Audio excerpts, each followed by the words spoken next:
بسم الله الرحمن الرحیم. خوږو کتونکو زمونږ د نننۍ ویډیو دا د 2 ساله علم دین کورس متعلق ده.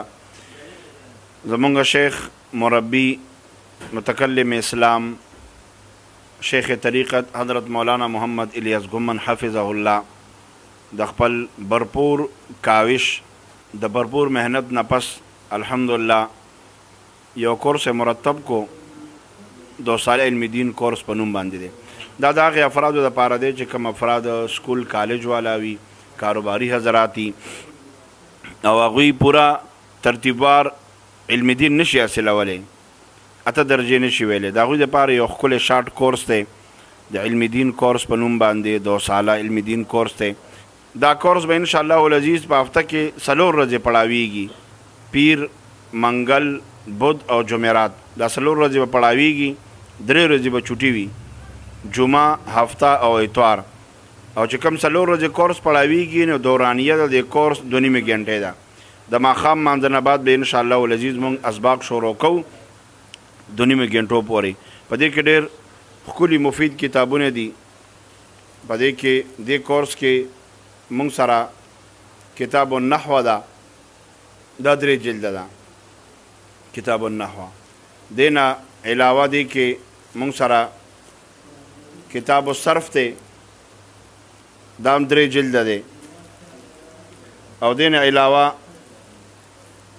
اصول فقه ده موږ سره په دې کې، دا به انشاءالله پړاویږي دا 2 ساله علم دین کورس کې. دې سره سره موږ سره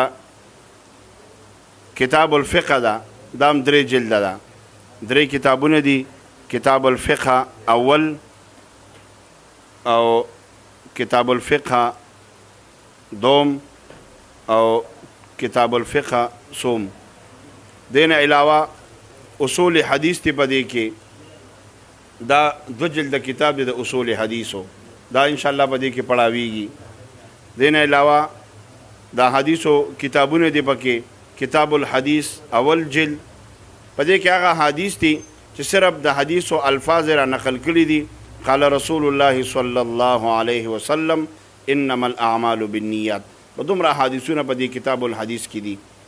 دې پسې بیا 2 نمبر کتاب الحدیث دوم دی، په دې کې صرف د راوي نوم او بیا یو حدیث نقل شوی دی. 3 نمبر کتاب الحدیث دریم، په دې کې بیا د راویانو ذکر دی او په دې کې د دغه احادیثو نه چې کوم احادیث د الفاظو لحاظ سره مختصر دي، دې کې لږ طویل احادیث دي.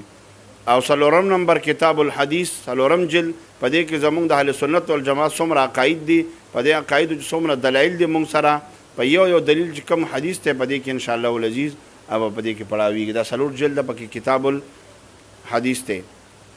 او داسې دا کتاب السیرت دی، په دې کې د امام الانبیاء صلی الله علیه وسلم سیرت به پړاویږي. 2 جلد دا دی، کتاب السیرت اول جلد او کتاب السیرت 2 جلد. دین علاوه په دې کې کتاب الادب دی، او هم پړاویږي انشاءالله العزیز.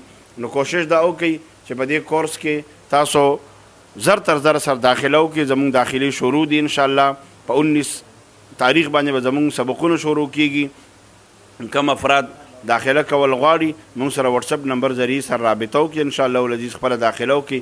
هر عمر کس په دې کې داخلي دی شي، سپین ږیری دی ولې نه وي داخلېدی شي.